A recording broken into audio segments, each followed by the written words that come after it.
Night பாண்டிச்சேரியில் நடந்த சம்பவம். ஷர்மிளான்னு ஒரு பொண்ணு 27 வயசு, ஜவுளி கடையில் வேலை செய்கிறாங்க. ஜோசப்னு ஒரு ஆள், அவங்களுக்கு தெரிஞ்சவர் தான்.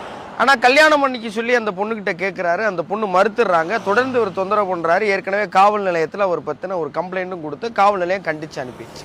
இப்போ நேற்று ஜோசஃபும் அவருடைய நண்பரும் ஷர்மிளாவை தொடர்ந்து இரவு வேலையை முடிச்சு வீட்டுக்கு போகிறவங்கள பின்தொடர்ந்து போகிறாங்க. என்னை கல்யாணம் பண்ணிக்கன்னு ஜோசப் வற்புறுத்தியிருக்காரு. அவங்க முடியாது அப்படின்னு இருக்கிறாங்க. உடனே அந்த ஜோசப் என்ன பண்ணார் தெரியுமா? தன் கையில் இருந்த பெட்ரோல் அப்படியே அந்த பொண்ணு மேலே ஊற்றி அந்த பொண்ணை தீ வச்சிட்டார். 80% தீக்காயம். அந்த பொண்ணு அள்ளிக்கிட்டு ஆஸ்பத்திரிக்கு ஓடிட்டாங்க. பாண்டிச்சேரி ஜிஹெச்சில் வச்சுருந்துருக்குறாங்க. ஆனால் அந்த பொண்ணு உயிர் பிழைக்கல. ஒரு பக்கம் விளாத்தி குளத்தில் வெட்டி, இன்னொரு பக்கம் குழந்தைங்களை வயசு பாரபட்சம் இல்லாமல் பெண்களை வன்புணர்வு, இன்னொரு பக்கம் எரிச்சு. எவ்வளவு தாங்குவாங்க பெண்கள்? அடுப்பங்கரைக்கிலே வச்சு வச்சு வச்சு இப்போதான் கொஞ்சம் வெளியில் வந்திருக்கிறாங்க. வெளியில் வந்ததுக்கு அப்புறமும் இவ்வளவு கொடுமைகளை பண்ணால் எங்கே போவாங்க?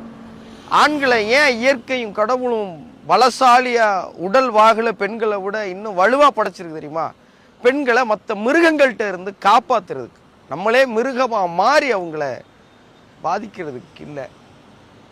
இனி நடக்கிற எந்த சம்பவமும் பொறுத்து கொள்ள முடியாது. இது எல்லாமும் கடைசியாக இருக்கட்டும். எல்லாத்தையும் சொல்லி புரிய வைங்க. நீங்கள் சொல்கிறதெல்லாம் கேட்குறதுக்கு பெண்கள் பொம்மைகள் கிடையாது, அவர்கள் உயிர்கள்.